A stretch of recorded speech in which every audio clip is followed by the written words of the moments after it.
Et bonjour, soyez les bienvenus sur la chaîne de Casolab. Aujourd'hui, troisième partie de nos épisodes sur le Katasome. Nous allons voir ensemble cette fois-ci comment on va teindre le tissu pour faire enfin apparaître notre motif. Jingle!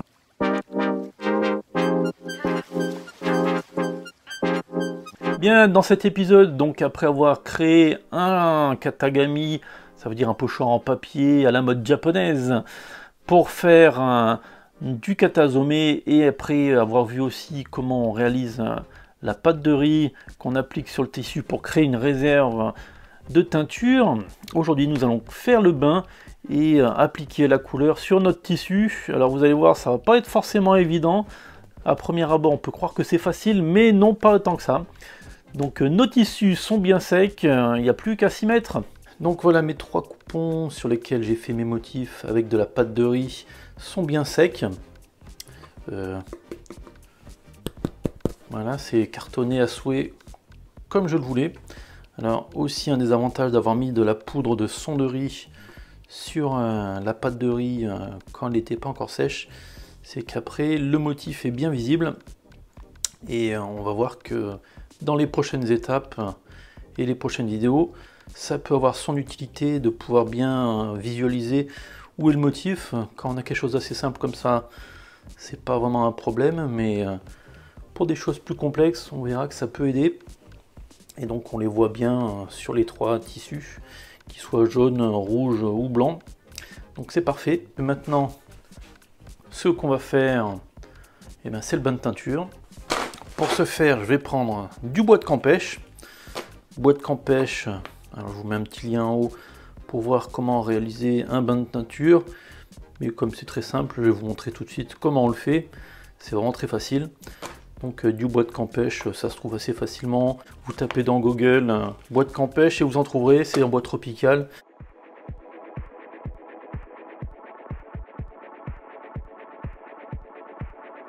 Donc un bain de teinture, qu'est-ce que c'est? Donc vite fait, c'est de l'eau dans lequel on va incorporer pour ma part des plantes. Donc du bois de campèche, c'est un bois exotique qui va colorer notre tissu, que l'on va mettre dans notre eau, dedans l'eau que l'on va mettre à chauffer. Et pendant ce temps de chauffe, en fait, les pigments qui sont contenus dans le bois vont aller se transférer dans l'eau, qui après vont se mettre sur le tissu que l'on va tremper dans notre bain de teinture. Et donc une fois que notre bain de teinture sera prêt, je le filtrerai avec mon tamis dans mon petit saladier pour récupérer le bain et pouvoir teindre le tissu avec. Alors si vous connaissez rien du tout au bain de teinture, dans la chaîne il y a plein d'autres vidéos explicatives et qui montrent un peu comment ça se passe un bain de teinture. Aussi le mordançage qui est important pour préparer le tissu à l'avance. Donc je vous conseille, après avoir vu cette vidéo là, d'aller sur la chaîne dans les catégories. Il y a la catégorie teinture où il y a plein de vidéos qui expliquent et qui montrent un peu comment on procède pour faire de la teinture végétale. Donc là on s'y met. Hop, alors aujourd'hui j'ai pas envie de faire un gros bain de teinture parce que j'ai que des tout petits coupons. Donc ça sert à rien d'en faire des grosses quantités. J'ai mis 400 ml de liquide. Et je vais quand même par contre bien charger en bois de campèche. Alors après je peux récupérer les copeaux pour les réutiliser.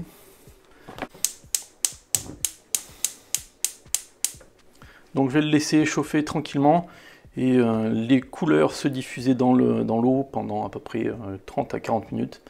Et après on récupérera le bain pour pouvoir passer à l'étape de teinture proprement parler.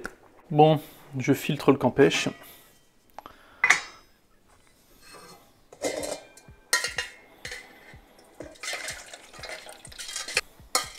Hop, et je récupère après mon bois quand même, parce que je peux encore le réutiliser. Et donc là, nous avons notre bain de teinture. Voilà, le voilà, il est prêt. Allez, on passe de l'autre côté. J'ai mon bain de teinture. Donc maintenant, on va passer à la pose des couleurs sur le tissu, donc à la teinture proprement parler. Alors la méthode la plus évidente, comme on appelle un bain de teinture, c'est de tremper directement son tissu dedans le bain de teinture. Alors pour le katasome, comme c'est une pâte de riz qui se dissout petit à petit dans le liquide. On ne peut pas le faire dans un bain chaud. Au mieux, on le fait dans un bain tiède. Et donc là, on va le mettre dedans notre bain. On va pas le laisser très longtemps dedans, car petit à petit, évidemment, ça va dissoudre la pâte de riz et ça va contaminer les fibres qui ont été protégées. Là, je vais vous montrer. Déjà, celui-ci, on va le passer en bain de teinture.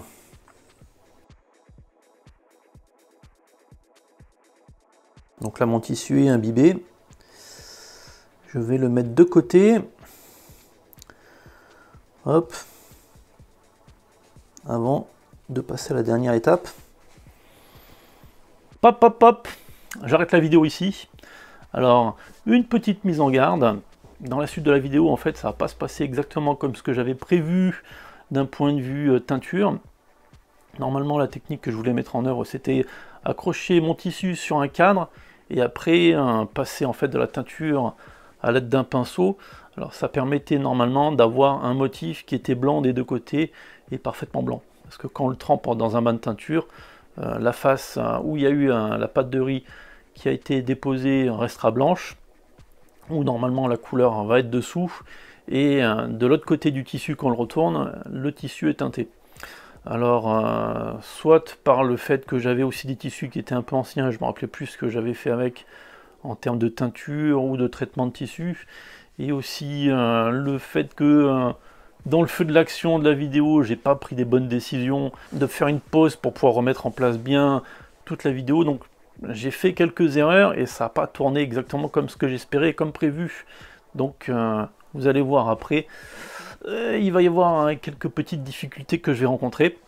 Donc je pense que c'était pas la peine de retourner la vidéo pour en faire une parfaite et que vous m'auriez vu réussir un super katasomé et que vous auriez eu après vous-même du mal à le faire, parce que je me suis rendu compte que c'était aussi important de vous montrer des erreurs, parce que c'est en faisant des erreurs déjà qu'on apprend, et puis même moi en connaissant la théorie et en ayant vu comment c'était pratiqué en vrai, ça m'arrive là dans cette vidéo de faire des erreurs et de ne pas réussir exactement ce que j'avais en tête. Donc je vous le montre comme ça, je ne vais pas retourner pour vous faire un truc super parfait, et vous allez voir que le résultat, même si c'est quand même présentable, c'est pas ce que j'avais en tête et ce que j'avais envie de mettre en fin de compte, mais au moins ça donne une raison de faire deux prochaines vidéos pour perfectionner le katasomé et vous montrer déjà comment est-ce qu'on arrive à mieux le faire par la suite. Donc je continue cette vidéo, j'ai assez parlé. Allez, on continue. Étape suivante. Hop, on va mettre notre coupon dessus le cadre. Alors, le coupon est un peu petit pour ce cadre, mais on va quand même essayer de le faire dessus. Donc là, je vais tendre mon coupon sur ce cadre. On va essayer de le mettre plutôt au milieu.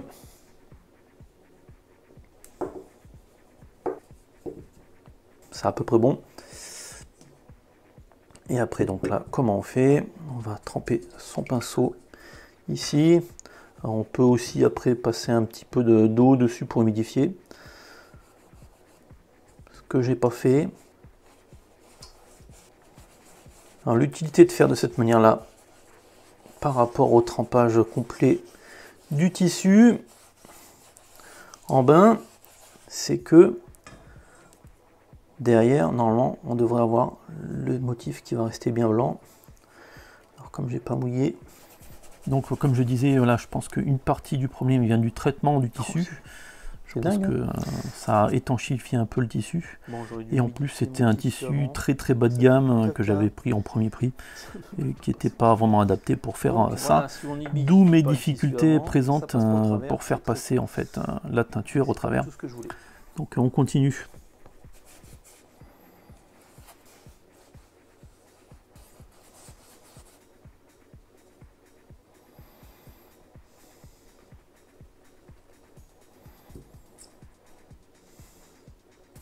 Bon, ça me casse les pieds. Comme ça a raté, hop, on va le renlever.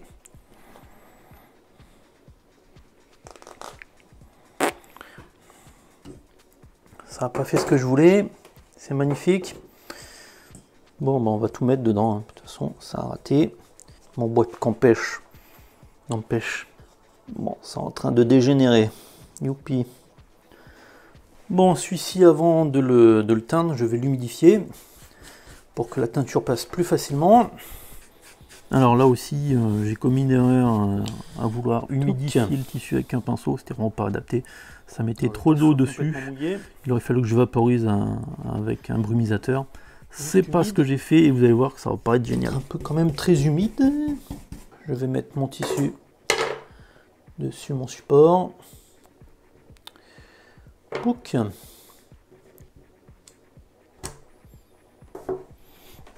Je suis en train de galérer comme un malade. Allez, ce coup-ci, on va voir si ça marche.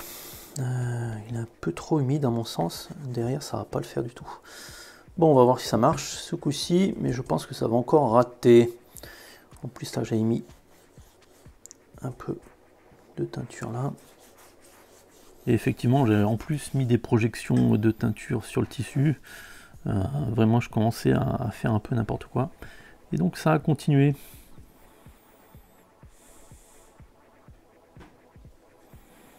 Bon, comme ça a l'air d'être un peu raté, je vais tout mettre en bain. Au moins, là au moins je suis sûr que ça fonctionne. Allez, vas-y mon petit.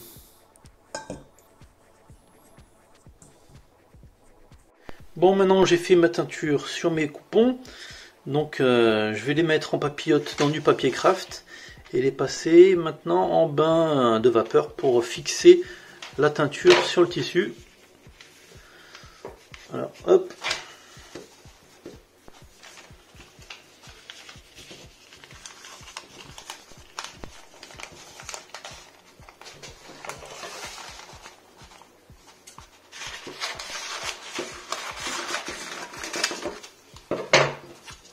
Ma première papillote.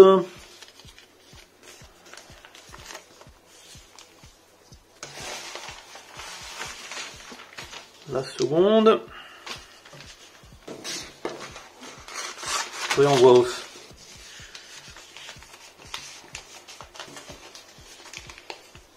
Et troisième.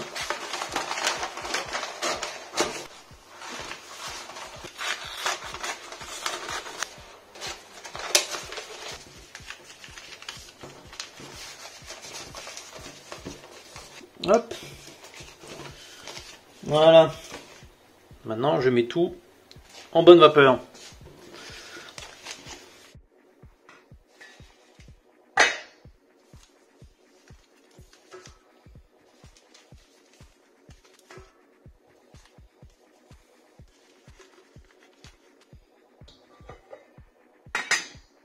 Bain de vapeur pendant 40 minutes. Hop. C'est cuit. Bon. Alors désolé, il fait un peu sombre. Je sors mes tissus.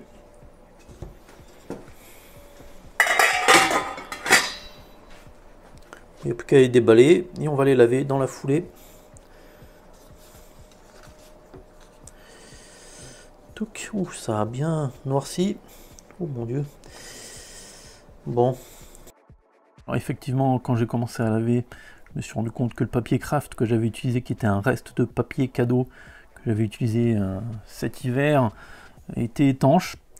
Et donc, normalement, avec le bain de vapeur, ça aurait dû faire évaporer en grande partie l'eau et faire juste fixer les couleurs. Et le fait qu'il y ait trop d'humidité dedans, voilà, ça fait de la pâte qui a dégouliné avec la pâte de riz. Ça en a mis partout et c'est pour ça que l'effet et le rendu est vraiment horrible. Donc on voit quand même les motifs dessus les tissus, mais voilà, c'était pas génial quoi. Donc je vous conseille d'attendre la fin, on va regarder ensemble après les conclusions. Alors nous voici avec les tissus secs. Je vais vous montrer un peu les défauts et en fin de compte, comme c'est pas non plus la catastrophe horrible que ce que je craignais quand j'ai fait le lavage des tissus. Alors c'est vrai que on regarde là et on zoome un peu dessus.